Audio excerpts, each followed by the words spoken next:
Bonjour à tous, bienvenue au webinaire EverTeam Discover. On va juste attendre que tout le monde puisse se connecter. On démarre la session dans une minute.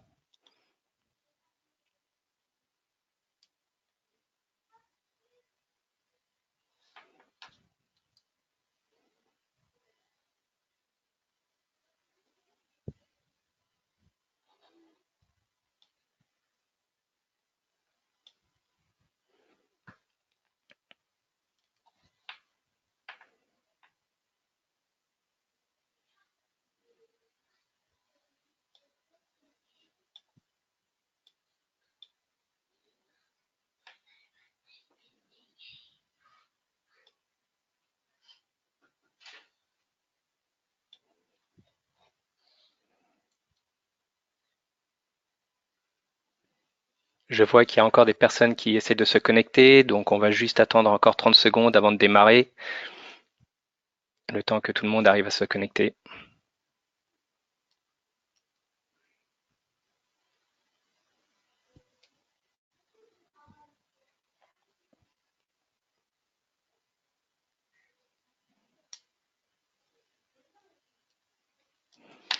Bon, on va démarrer. Bonjour à tous sur cette présentation et ce webinaire EverTeam Discover. Merci de passer un peu de temps avec nous par ce beau temps aujourd'hui. Juste avant de commencer, quelques précisions. Vous êtes tous en mode silencieux. N'hésitez pas cependant à lever des questions, à poser des questions. Vous avez une icône pour cela. On va répondre à toutes les questions en fin de session. Donc n'hésitez pas à interagir et durant le webinaire et à poser vos questions. Aujourd'hui, donc Stéphane Croisier qui vous parle. Je suis le CTO à EverTeam. Un peu de background sur mon profil. J'ai plus de 15 ans d'expérience dans tout ce qui est ECM, gouvernance de l'information, système d'archivage, web content management.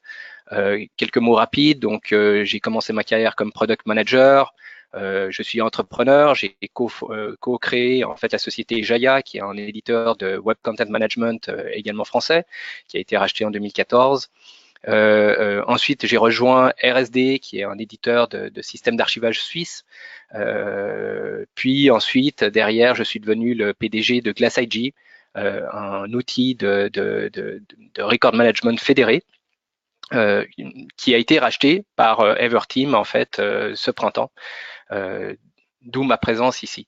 Vous allez voir en fait l'intérêt en fait du rachat de GlassIG durant cette présentation, puisqu'en fait derrière il y a des fortes affinités en fait avec EverTeam Discover et des fortes complémentarités. EverTeam, pour ceux qui ne connaissent pas encore, donc c'est un éditeur d'origine française avec son siège en France, mais à dimension internationale. Une présence aux États-Unis avec une équipe dédiée sur place, évidemment une forte pénétration en Europe. On reviendra dessus aussi, mais donc en fin d'année dernière, EverTeam a également racheté Spigraph, un éditeur, un distributeur en fait européen, leader de la transformation digitale. Euh, donc avec une très forte présence en Europe, avec plus de 6000 revendeurs de solutions. Aussi une très forte pénétration dans tous les pays moyen-orientaux, et évidemment une couverture avec une société qui va s'occuper en fait de tout ce qui est Asie et du reste du monde. Des très gros clients, plutôt en focus en fait sur donc les grands comptes, avec une entité de service, EverTeam Global Services, qui assure avec nos partenaires l'implémentation et l'intégration de nos solutions. La gamme de produits EverTeam, donc vous connaissez peut-être ce slide qui provient du Gartner, qu'on a adapté un petit peu à notre sauce. Donc aujourd'hui, on n'appelle plus les ECM des ECM, on les appelle des Content Services Platform. Voilà, c'est un changement de terminologie. Mais donc concrètement, comment nous nous positionnons, c'est que nous avons donc une plateforme de gestion de contenu qui est basée sur des microservices, donc très modulaire et très flexible, sur lequel nous avons greffé en fait un certain nombre de produits clés et corps, dont Discover, dont que je vais vous présenter aujourd'hui, avec également un système d'archives, donc .archive et .case, principalement vendus en France. Par-dessus, en fait, nous avons des applications verticales, ce qui s'appelait avant des Content Enabled Vertical Applications. Donc, c'est des applications plus dédiées et plus verticalisées, telles que correspondance, un outil de DAM, un outil d'analyse de liens, etc. Le tout, en fait, qui est boosté par un framework en fait d'analyse, qui est l'un de nos grands différenciateurs par rapport à nos concurrents, et qu'on va utiliser aujourd'hui pour Discover, donc qui concerne en fait toute l'analyse de recherche sémantique, l'enrichissement des données, les algorithmes de machine learning, par exemple pour l'autoclassification. Le tout connecté à différents systèmes d'information. Donc c'est cette suite complète de produits, entre guillemets, orientés autour de la gestion des données structurées ou non structurées. Et aujourd'hui, on va se focaliser sur la partie Discover, qui est la nouvelle ligne de produits. On va passer sur 3 grands chapitres avant de terminer par la conclusion. Donc la problématique et le contexte, le survol de la solution en slide, une démonstration, et après derrière on aura le temps pour la conclusion et vos questions.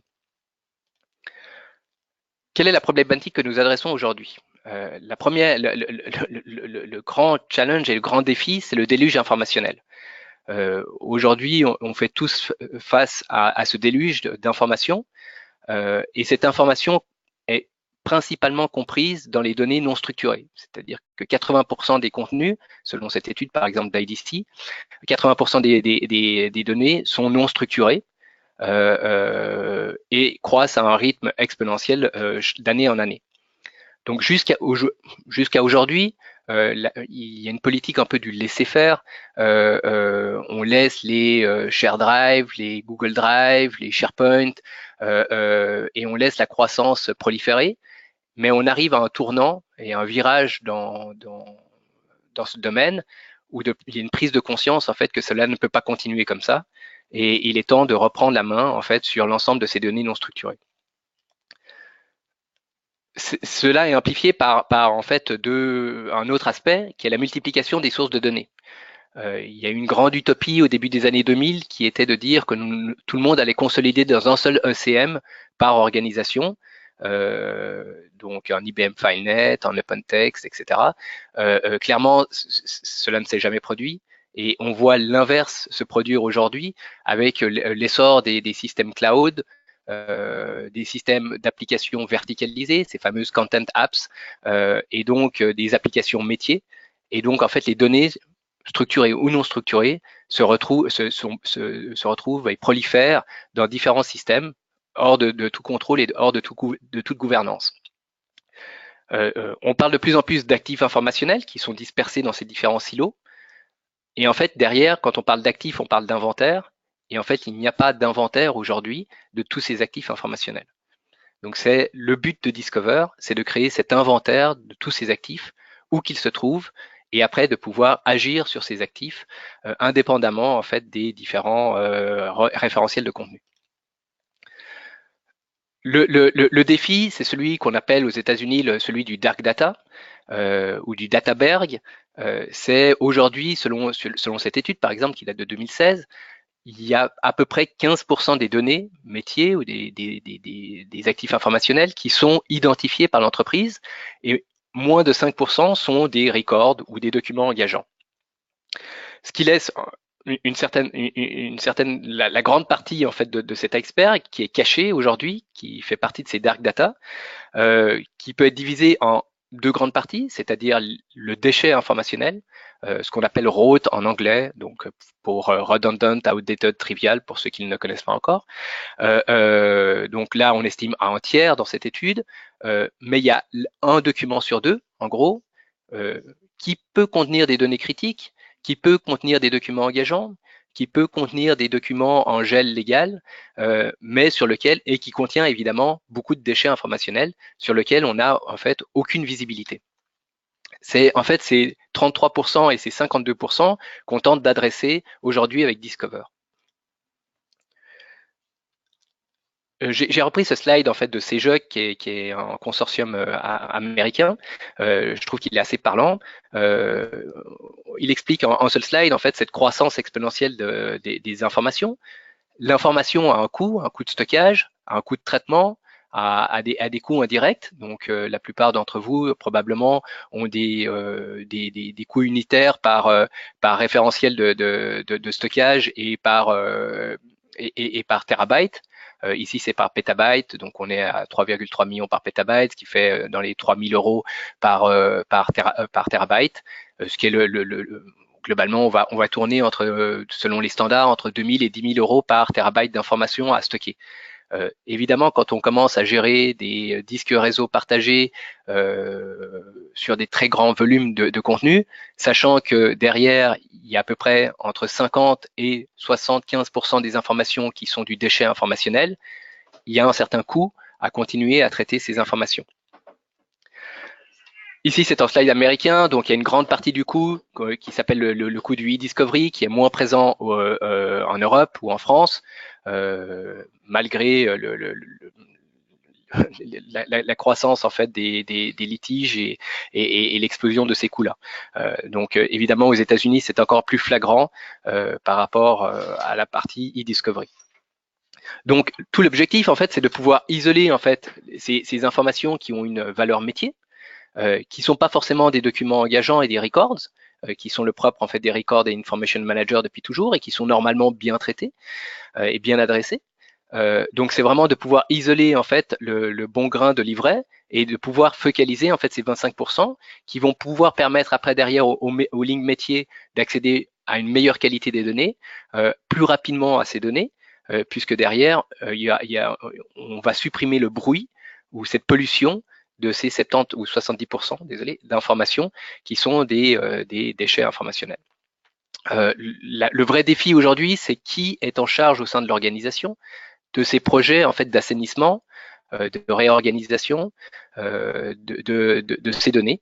Donc souvent c'est une équipe pluridisciplinaire composée de personnes qui sont du côté plutôt légal, conformité, évidemment les record et information managers qui se voient, on reviendra dessus, qui voient leur périmètre largement accru par rapport à leur rôle et responsabilités historiques sur un périmètre beaucoup plus restreint de documents engageants. Évidemment, l'informatique est clé, puisqu'on demande souvent au DSI globalement, avec les mêmes moyens et les mêmes budgets, de gérer toujours plus d'informations. Donc même si les coûts de stockage diminuent, il y a quand même des coûts en fait derrière croissants pour gérer, se mettre en conformité, assurer en fait derrière la scalabilité en fait de l'ensemble de ces systèmes, les opérations, les backups, etc. Donc souvent, en fait, c'est la DSI en fait qui prend l'initiative, ou alors derrière, c'est un aspect réglementaire. Ce qui m'amène en fait sur la dernière étude qui a été produite par le Information Governance Initiative aux États-Unis. C'est les 10 projets en fait phares de cette année. Donc c'est une étude qui est parue en mars, donc toute récente. Et quels sont les 10 projets en fait phares dans ce qu'on appelle la gouvernance de l'information. Alors le numéro 1 est présent depuis de nombreuses années, hein, donc évidemment l'essor et la prolifération des lois et réglementations, la dernière en date étant RGPD dont tout le monde parle aujourd'hui en Europe, mais voilà, hein, ce rythme de lois et de réglementations vont continuer. Il y a évidemment tous les aspects aussi de conformité interne, de mise en conformité avec les normes ISO 27000 par exemple, ou etc., ou IPA aux États-Unis pour la santé, etc., qui vont faire en sorte qu'il y a un besoin de continuer à mettre en place plus de procédures, plus de politiques informationnelles. Ce qui nous intéresse, en fait, c'est les numéros 2, 3 et 4. Et cela n'existait pas. C'est ceux, en fait, qui voient un accroissement d'intérêt au sein des organisations. Donc, c'est justement les projets d'assainissement, de consolidation des données, la destruction des données inutiles, de manière défendable ou non. Bon, ça, c'est la manière dont on détruit. Aux États-Unis, on a l'obligation de détruire de manière défendable, donc avec une justification par une politique informationnelle. Et la migration, qui fait partie aussi de la consolidation de ces données d'un système vers un autre. Donc, en fait, le routage de toutes ces informations. On voit que les projets de digitalisation, par exemple, perdent de l'importance par rapport en fait à ces projets en fait de consolidation, assainissement, migration des données. C'est exactement l'objectif en fait de Discover. Le dernier point, en fait, c'est le rôle et la responsabilité des professionnels de l'information. On est en tournant en fait dans l'industrie. Donc on passe d'un système de silos, soit de système d'archivage ou de record management, à couvrir l'ensemble des actifs informationnels où qu'ils se trouvent. Donc c'est un changement assez important en termes de rôle et de responsabilité. J'appelle ça les professionnels de l'information parce que souvent en fait ces nouveaux ces rôles et ces responsabilités accrues sont délégués en fait au Record and Information Manager, mais ça peut être aussi des nouveaux titres. On voit de plus en plus des Chief Information Governance Officer, des Data Privacy Officer évidemment pour la partie RGPD. Dans les lignes métiers, des délégués ou des information stewards ou des data custodians qui vont être en charge en fait des informations. De temps en temps, selon les organisations, le Chief Data Officer couvre à la fois les données structurées et également les données non structurées. Donc, en fait, l'ensemble de ces nouveaux profils, il y en a d'autres. En fait, il y a plein de nouveaux titres qui foisonnent. Donc, c'est intéressant de voir ce renouveau en fait dans cette industrie de la gestion de l'information.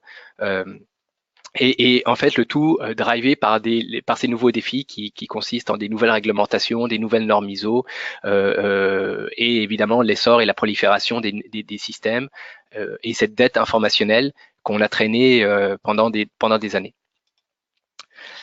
Donc comment en fait, derrière passons à la solution, comment en fait Discover va vous aider, vous assister en fait à mieux mettre sous gouvernance en fait ce déluge informationnel.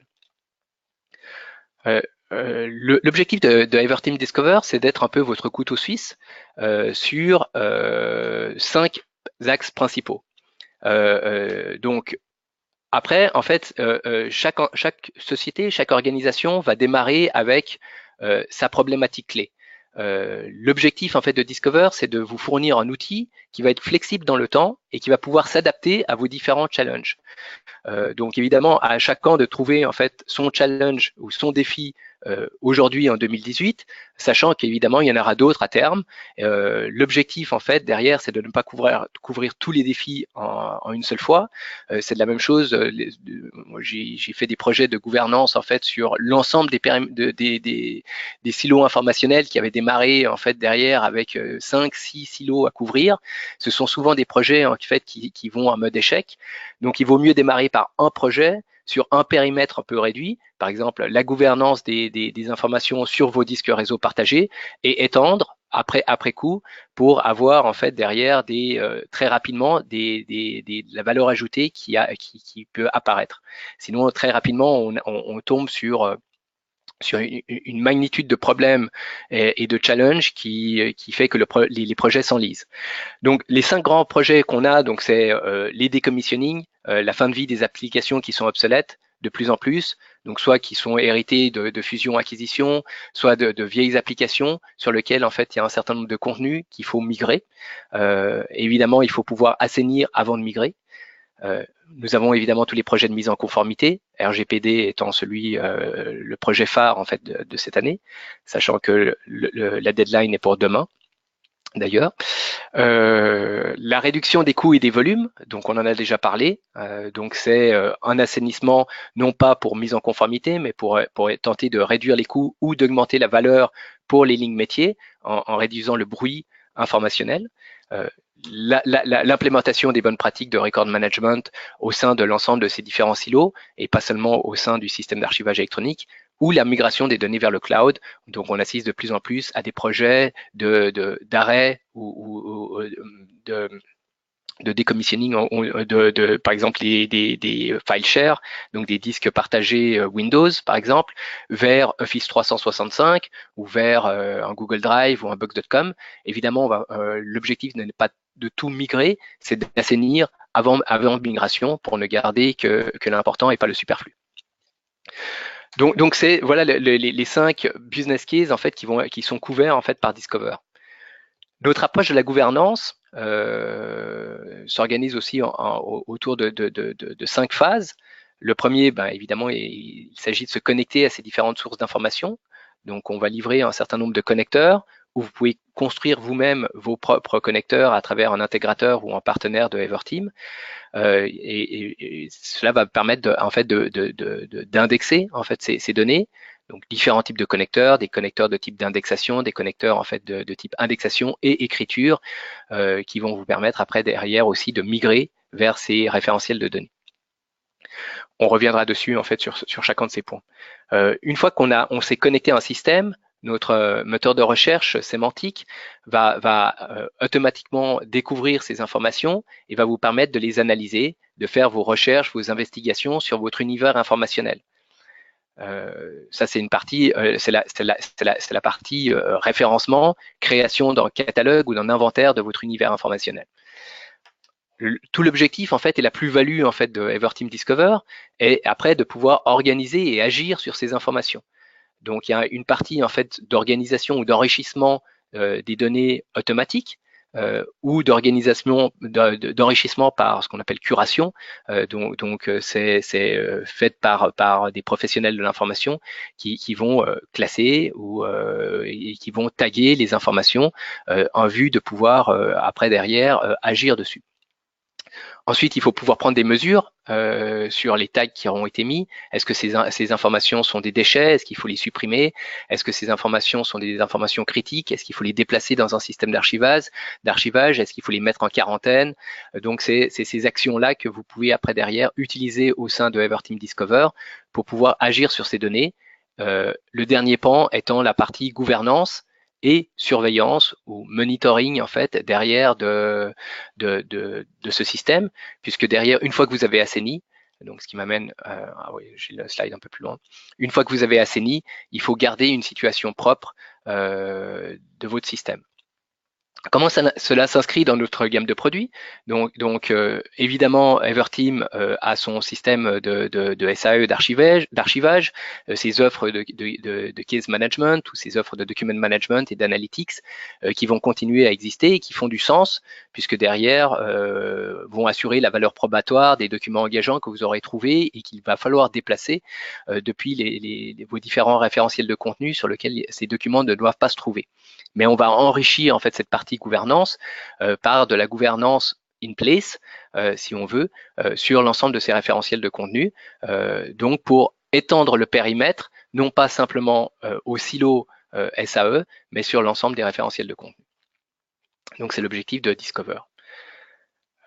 L'offre est déclinée en 4 grands modules, donc sur lesquels il y a un certain nombre de tableaux de bord préconfigurés, donc qui sont l'assainissement, le nettoyage en fait des données, l'identification des données sensibles. Par identification des données sensibles, on n'entend pas seulement les données qui contiennent des données personnelles au sens RGPD, mais également par exemple des documents engageants ou des documents qui sont en gel légal ou qui sont en litige. Toute une partie en fait et un pan qui s'intéresse à l'export et à la migration de ces données, donc pour couvrir les aspects de decommissioning ou les aspects de transfert vers un système d'archivage électronique, et la partie classification, autoclassification et gouvernance. Voilà, c'est ce que je mentionnais juste au préalable. Donc, tout l'objectif en fait de ces projets de gouvernance de l'information, c'est de mettre en place une approche itérative. Donc, il ne s'agit pas d'assainir, par exemple, un disque réseau partagé et de laisser le disque de redevenir un fourre-tout après une certaine période de temps. Il faut pérenniser. Donc, l'objectif après derrière, c'est de pouvoir mettre en place des systèmes incrémentaux, des requêtes qui vont permettre d'identifier mensuellement ou trimestriellement et de conserver un système stable, propre, sans retomber dans les travers préalables. Donc passons rapidement en revue les différents modules avant de passer à la démo.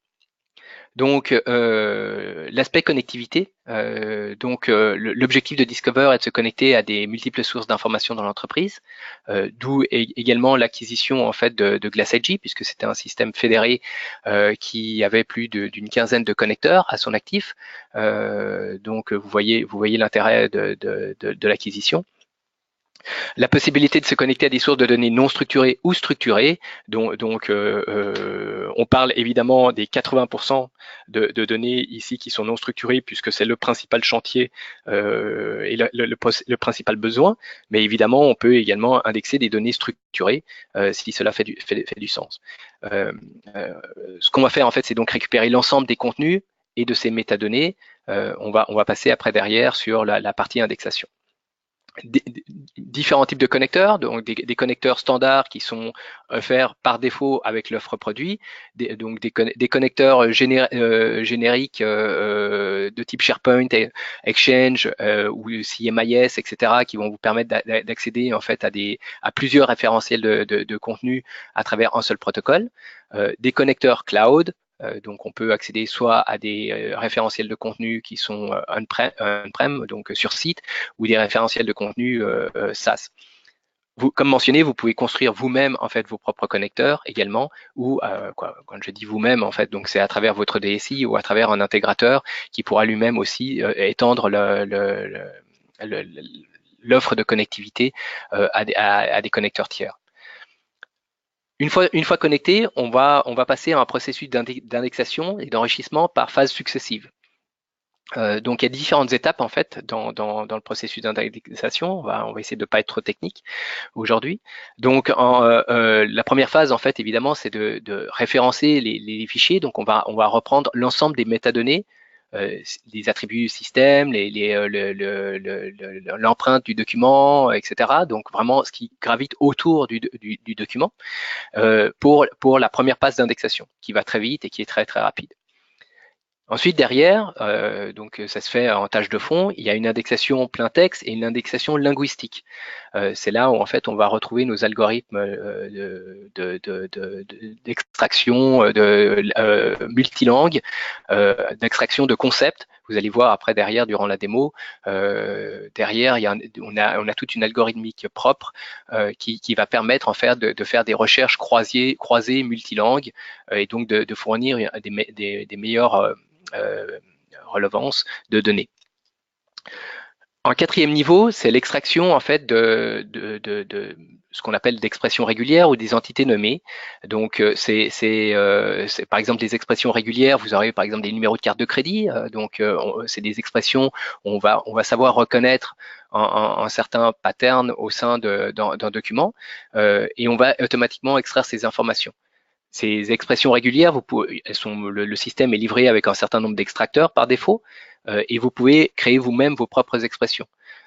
Donc, par exemple, si vous avez un numéro d'employé qui est propre à votre organisation et qui est facilement reconnaissable dans tous les documents, vous allez pouvoir créer ces expressions qui vont être automatiquement après extraites. Les entités nommées, par exemple, ça va être des noms de personnes qui vont être reconnus automatiquement, des noms d'employés, des lieux, des noms d'organisations. Donc tout ça va être extrait et enrichi autour des contenus automatiquement par le système. Et la dernière phase d'enrichissement, c'est autour de l'autoclassification. Donc ça peut être une autoclassification par des règles ou une autoclassification à travers un système de similarité, de machine learning, c'est-à-dire que vous donnez au système un ensemble de documents, un corpus documentaire, et ensuite derrière, au fur et à mesure que manuellement vous allez compléter ces exemples d'informations, par exemple des factures, des contrats, etc., le système va apprendre automatiquement et va s'améliorer au fur et à mesure du temps. Donc, c'est les 4 grandes phases d'indexation en fait qu'on va retrouver dans la base du produit Discover. Ensuite, sur les 4 grands modules, donc on a une partie assainissement. Donc, il s'agit de retrouver les données qu'on va appeler rotes. En français, on pourrait dire redondantes pour les informations dupliquées, les informations qui sont obsolètes ou triviales. Par trivial, on entend les applications de type, les données de type applicatif, par exemple. Donc c'est l'objectif en fait de Discover, de vous aider à essayer d'isoler en fait rapidement ces doublons, ces fichiers périmés, les formats de fichiers qui sont obsolètes et qui donc atteignent un certain degré d'obsolescence, des fichiers qui sont volumineux, des fichiers qui sont illégaux. Voilà, vous avez des MP3, vous avez des utilisateurs qui avaient leur espace personnel partagé ou leur espace personnel tout court, qui ont mis un peu ce qu'ils ne devaient pas par rapport à la politique de l'entreprise dans ces lieux de stockage. Donc vous allez devoir purger en fait, et vous allez pouvoir purger et isoler rapidement ces fichiers et les fichiers applicatifs. Donc c'est cette partie assainissement, voilà, qui est couverte par ce premier module. Le deuxième module, c'est l'identification des données sensibles, donc qui est clé en fait pour la mise en conformité avec RGPD. Donc, comme mentionné, on va fournir par défaut dans la solution un certain nombre d'extracteurs qui vont extraire automatiquement les emails, les numéros de sécurité sociale, les cartes de crédit, les numéros IBAN, et vous pouvez après compléter en fait ces extracteurs avec un certain nombre d'extracteurs propres.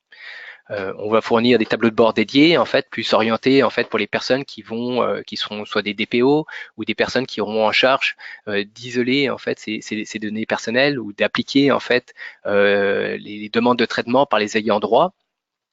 Donc des droits d'accès, des droits de modification, droits de suppression, avec des recherches simplifiées pour ces différents types de demandes propres à RGPD. De la même manière, on va pouvoir utiliser en fait cette solution en fait pour identifier les documents engageants qui vont donc les records qui vont se trouver en fait qui contiennent pas forcément des données personnelles, mais qui souvent en fait sont corrélés.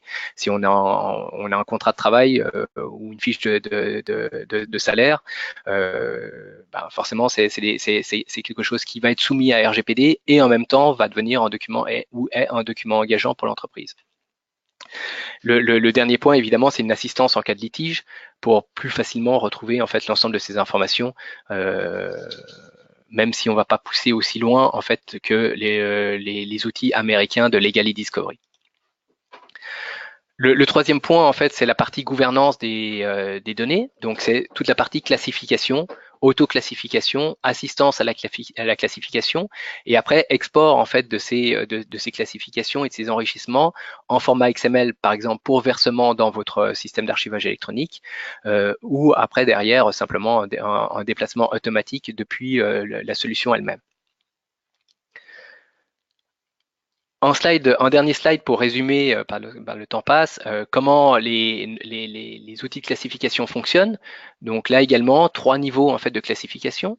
Donc la classification manuelle faite par les utilisateurs, les experts eux-mêmes, donc qui va toujours prendre le dessus en fait sur toute classification automatique. S'il n'y a pas une classification manuelle qui a été faite, derrière en fait le système va essayer d'appliquer des règles de classification. Donc c'est des règles préconfigurées, hein, c'est tous les documents qui se trouvent dans ce répertoire et qui ont par exemple un numéro IBAN, sont des fiches de salaire.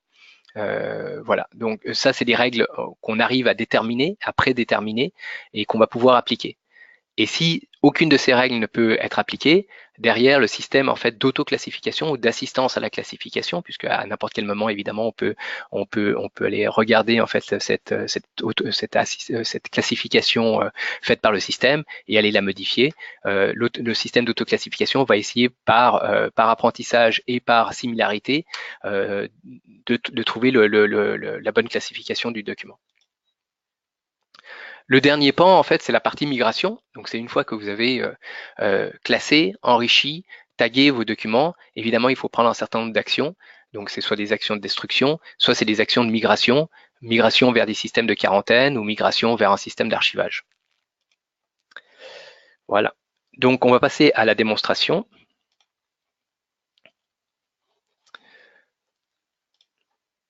Donc, voilà. Alors, on va passer sur la page d'accueil. Ça va être plus simple.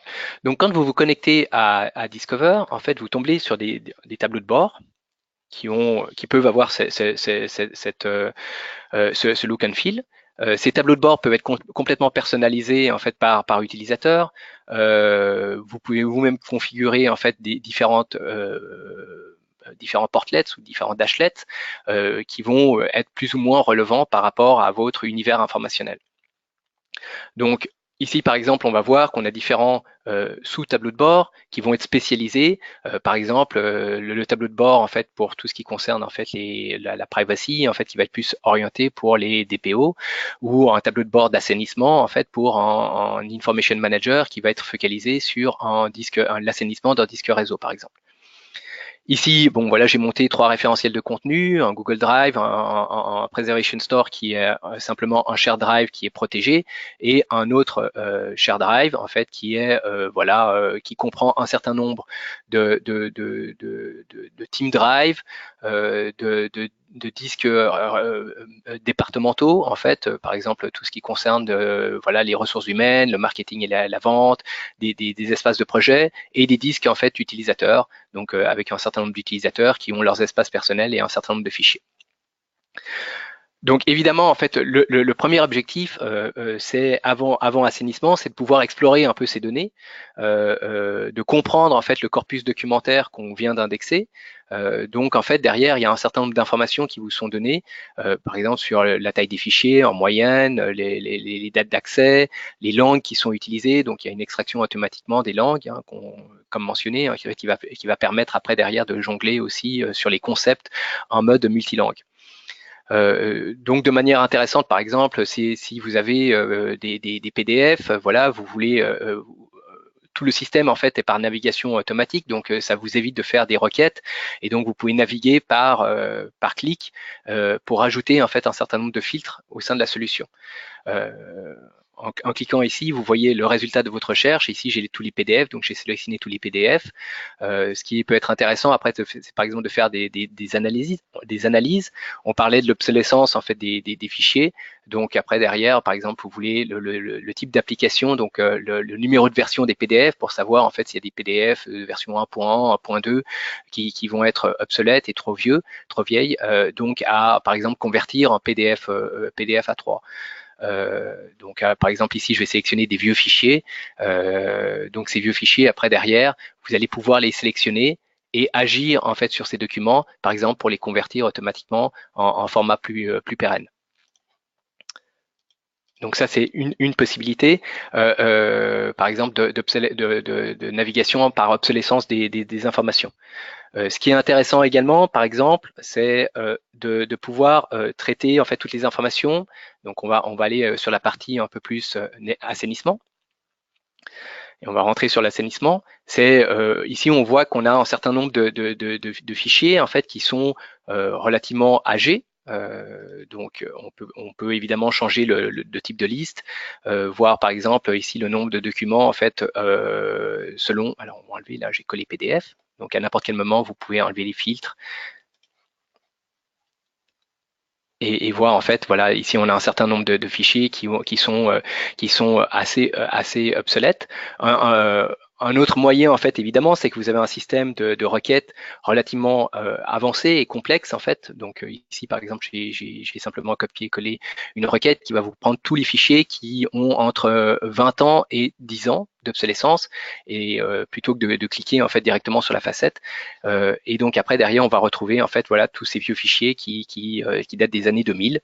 On voit que certains ont déjà été tagués donc par un autre utilisateur qui les a déjà mis en fait comme fichiers, par exemple dans ce cas-là root, donc ils sont dépassés et donc qui sont peut-être obsolètes.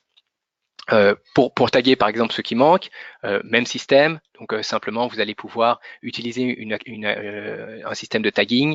Vous allez automatiquement reprendre vos systèmes par exemple avec des tags préconfigurés ou les tags de votre société, et vous allez dire que ces documents sont obsolètes.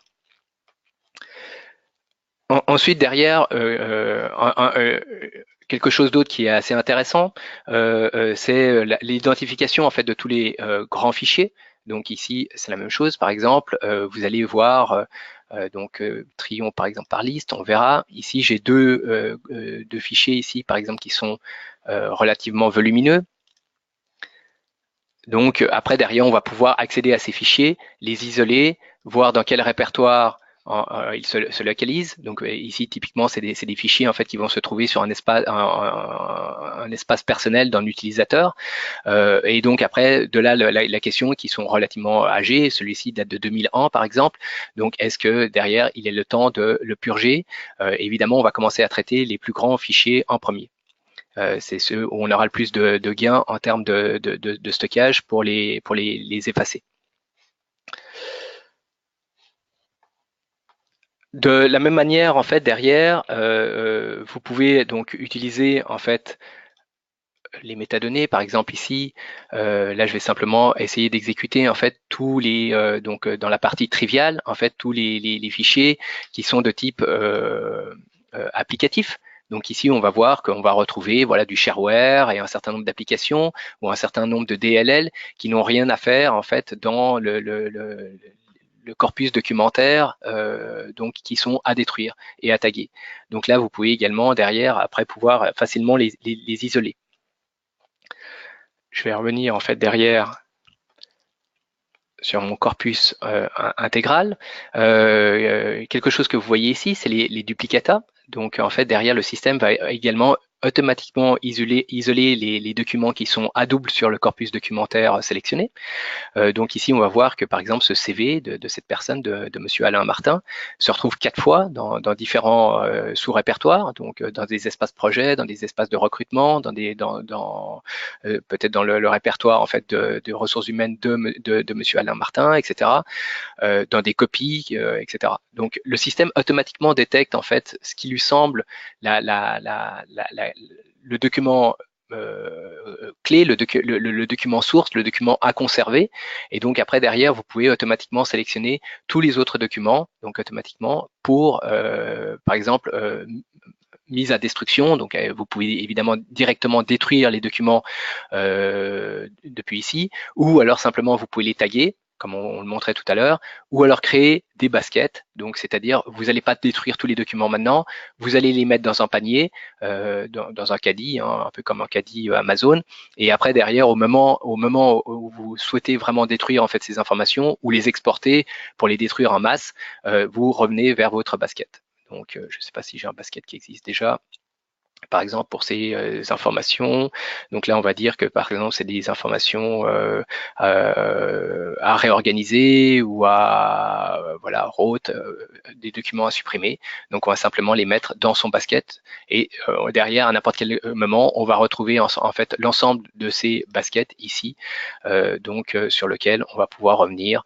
Donc là, par exemple, j'avais d'autres données RGPD ou par exemple, voilà, on va voir ici derrière toutes les fiches de salaire en fait derrière de ce candidat.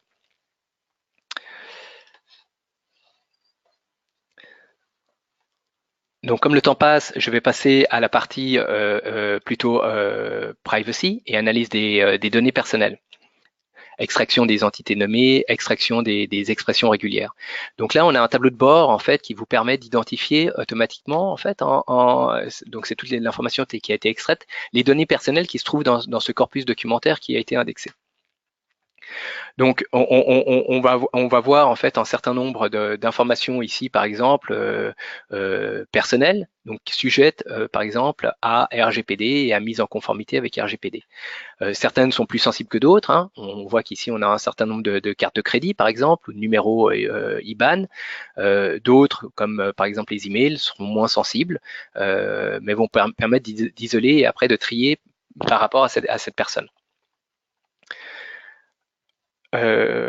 Par exemple, reprenons justement les cartes de crédit.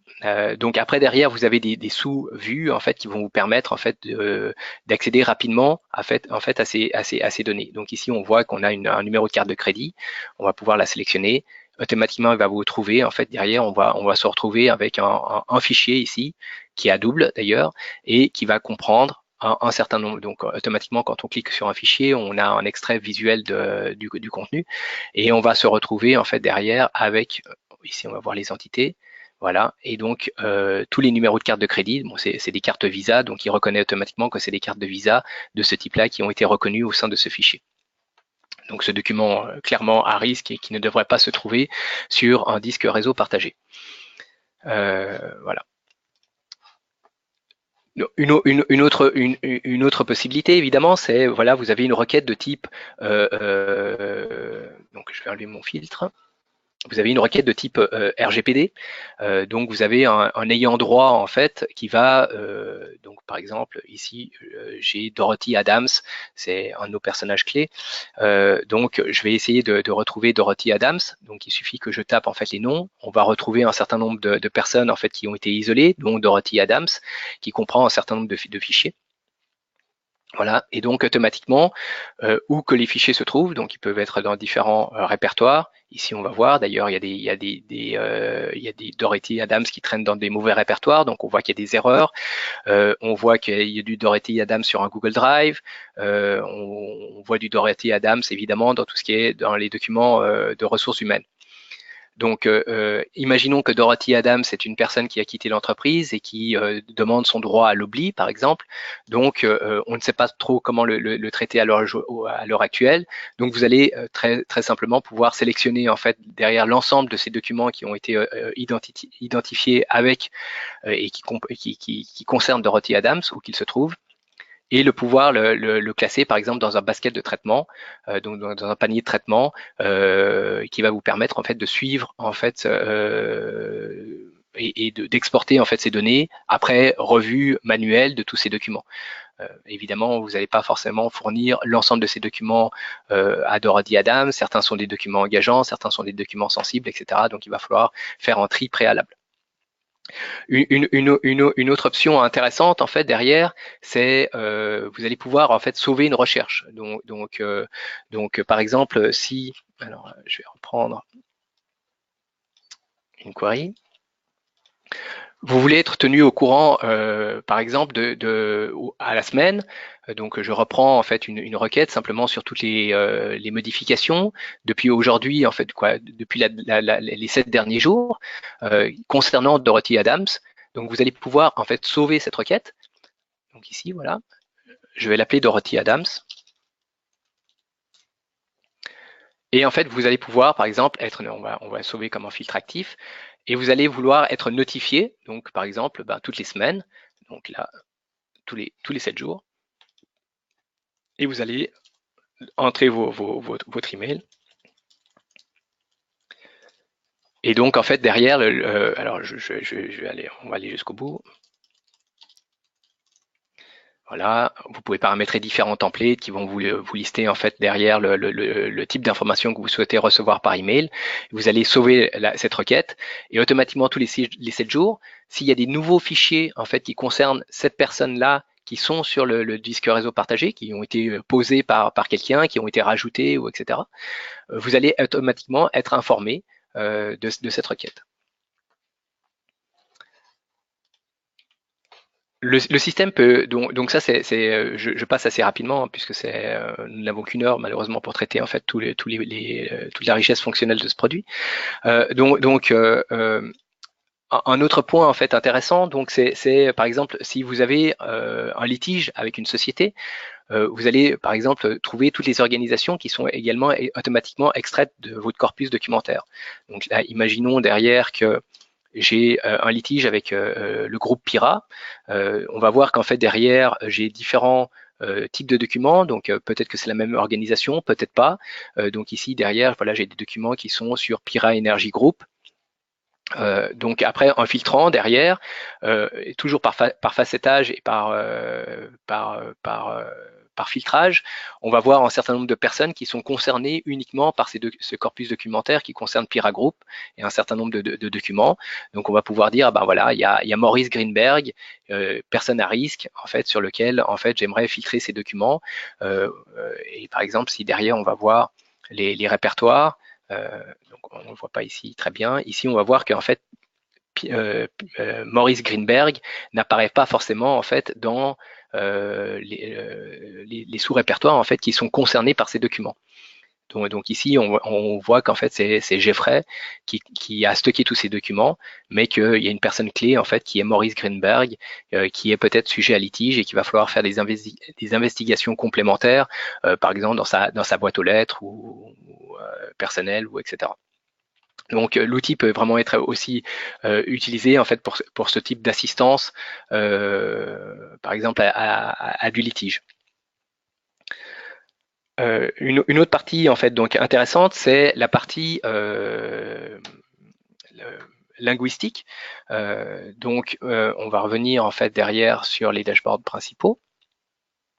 Et imaginons en fait, ou alors on va simplement réduire un peu le corpus documentaire. Et imaginons en fait derrière qu'on va s'intéresser à des contrats. Ici, ce qu'on voit en fait, c'est la puissance de l'outil, c'est avec la recherche linguistique, c'est je cherche contrat en français.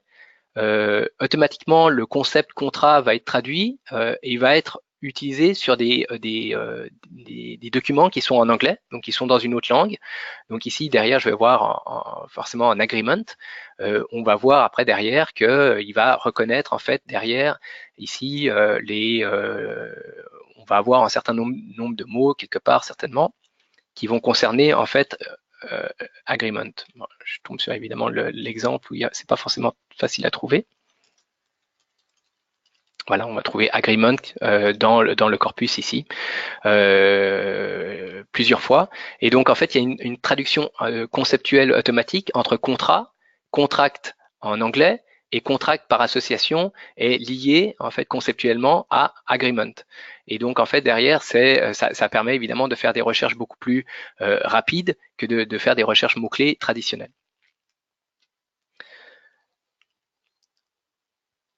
On commence j'aimerais garder un peu de temps pour vos questions. Donc, une partie en fait qu'on n'a pas vue en fait, donc c'est la classification.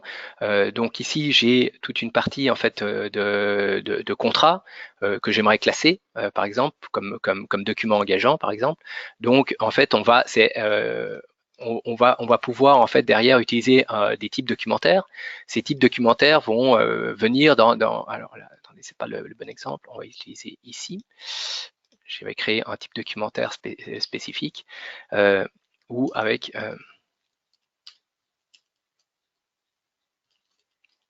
alors évidemment mon exemple ne marche pas. Hop. Bon, voilà, hop.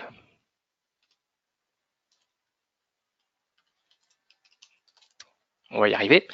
Donc avec une autocomplétion ici où j'ai introduit en fait derrière j'ai importé en fait le plan de classement de l'entreprise sur en fait par exemple ici on va dire que en fait c'est des données de ressources humaines, des données de contrat de travail par exemple qui concernent les ressources humaines. Donc vous allez pouvoir en fait après derrière associer ces données et donc vous avez classé vos données. Ces données en fait qui peuvent être classées, alors j'aurais malheureusement pas le temps aujourd'hui, ça fera l'objet d'un autre webinaire sur l'autoclassification. Vous allez pouvoir en fait automatiquement utiliser après derrière ce champ spécifique en fait. Hop là, c'est pas ce que je veux faire, je vais l'éditer. Où on va utiliser en fait ce champ, ici ce champ de classement, pour aller activer de l'autoclassification. Donc au fur et à mesure que vous allez classer en fait ces documents, vous allez enrichir votre corpus. À partir d'un certain moment, vous avez suffisamment de documents qui sont de type contrat, facture, etc. Donc vous allez pouvoir activer en fait le système de training du moteur de classification. Et après derrière, en fait, au moment où en fait vous avez des résultats qui sont relevants, donc avec suffisamment d'enrichissement, donc en gros une quinzaine à une trentaine de documents par catégorie documentaire, activez l'autoclassification qui va vous faire des suggestions et des propositions de classification.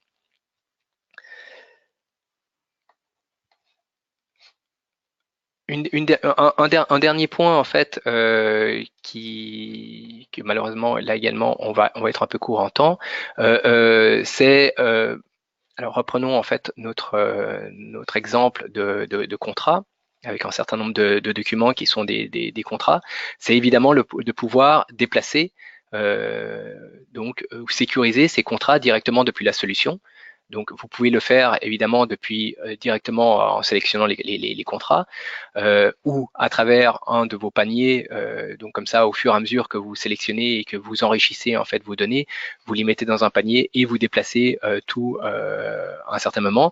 Et donc, vous allez pouvoir dire, bah voilà, je veux déplacer ces 3 documents dans mon Google Drive ou dans un Preservation Store qui pourrait être votre système d'archivage électronique où vous allez retrouver votre plan de classement et de dire en fait que l'ensemble de ces documents voilà, concernent des contrats fournisseurs et donc après derrière déplacer automatiquement ces documents vers ce corpus-là.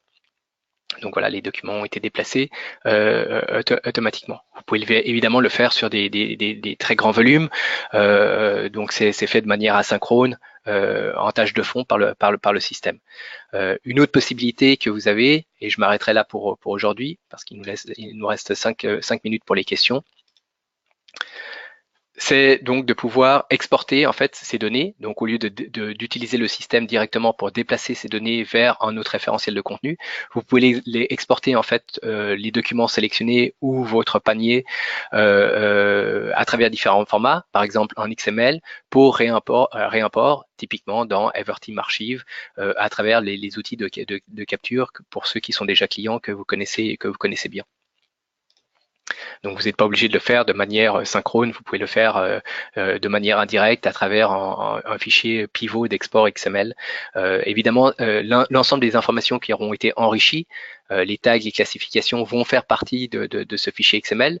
Donc ça va permettre durant la migration. Donc, si par exemple, on parlait tout à l'heure dans le cas d'utilisation d'une migration dans ShareDrive sur lequel les données ne sont pas du tout structurées vers un SharePoint Online, par exemple, vous allez pouvoir utiliser la classification qui aura été faite pour typer vos documents proprement dans votre SharePoint Online.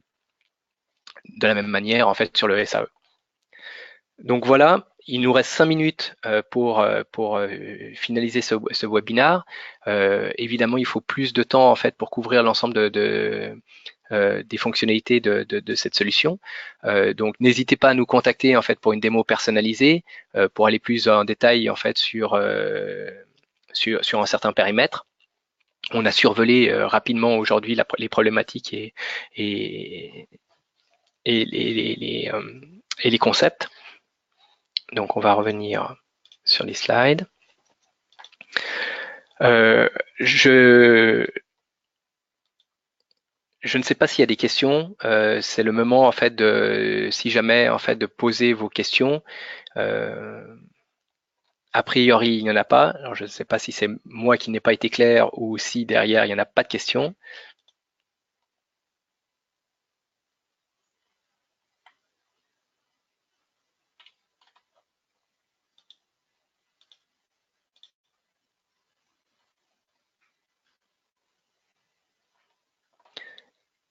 A priori, il faut écrire les questions hein, dans le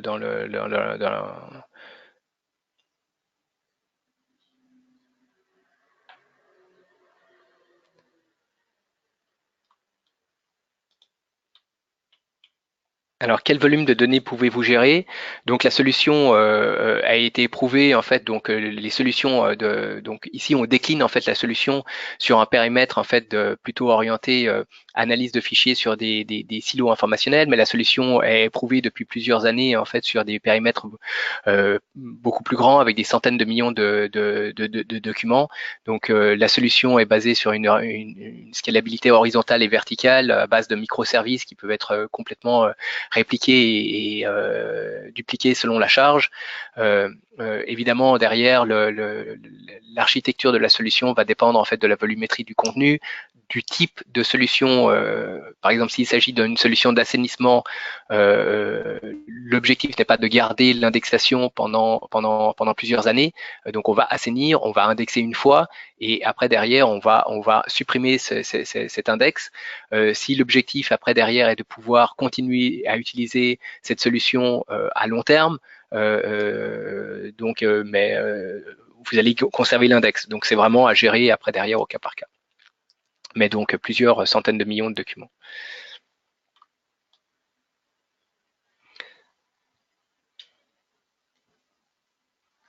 Donc voilà, s'il n'y a pas d'autres questions, je propose en fait qu'on s'arrête là pour aujourd'hui.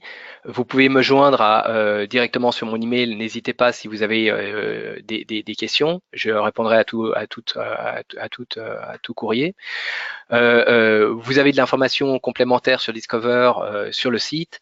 Vous avez également une brochure en fait sur l'aspect purement RGPD. Vous comprenez donc RGPD n'est qu'une des facettes en fait ou d'une des dimensions en fait de la solution.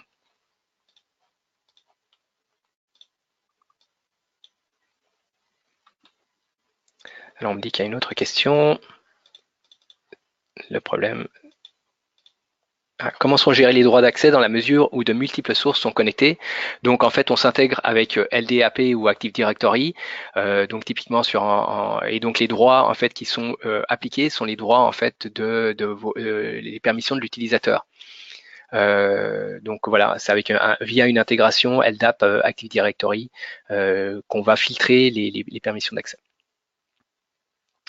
On arrive à la fin de l'heure et de ce webinaire. Donc, je propose de nous arrêter là pour aujourd'hui.